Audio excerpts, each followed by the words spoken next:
ఈ సమ్మర్లో ఇంట్లో ఉండే పెద్దవాళ్ళు పిల్లలు అందరూ జాగ్రత్తగా ఉండండి. ఎండ టైంలో బయటికి వెళ్ళనీయకుండా ఉదయం కానీ సాయంత్రం కానీ బయటకు వెళ్ళండి.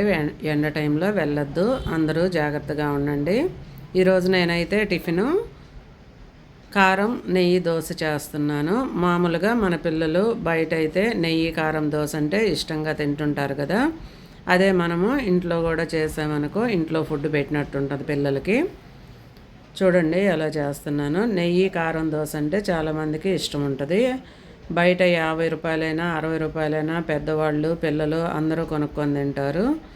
మనం ఇంట్లో అయితే ఇంట్లో చేసుకున్న నెయ్యితోటి కారము అన్నీ కరెక్ట్గా చేసుకొని మనం పిల్లలకు పెట్టుకోవచ్చు. మా ఇంట్లో అయితే మేము టిఫిను ఇలా తింటాము. ఫస్ట్ ఒకటి నెయ్యి కారం దోశ, రెండోది ప్లెయిను, మూడోది వచ్చేసి లాస్ట్ ఎగ్ దోశ.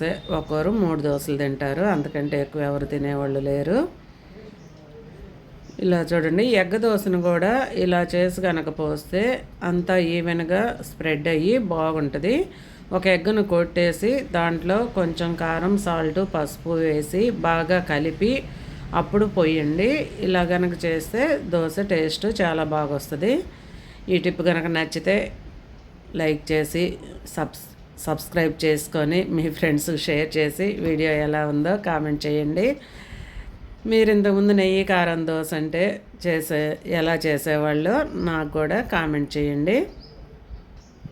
వీడియో నచ్చితే ప్లీజ్ సబ్స్క్రైబ్. మీ ఇంట్లో దోశలు అయితే ఎలా అడుగుతారు మీ పిల్లలు, ఇంట్లో ఉండేవాళ్ళు, అది కూడా కామెంట్ చేయండి. మా ఇంట్లో అయితే ఇలా తింటాము.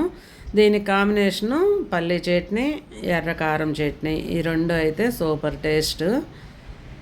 ఎర్ర కారం చట్నీ కావాలన్నా కానీ కామెంట్ చేయండి, ఇంకో వీడియోలో చూపిస్తాను ఎర్ర చట్నీ.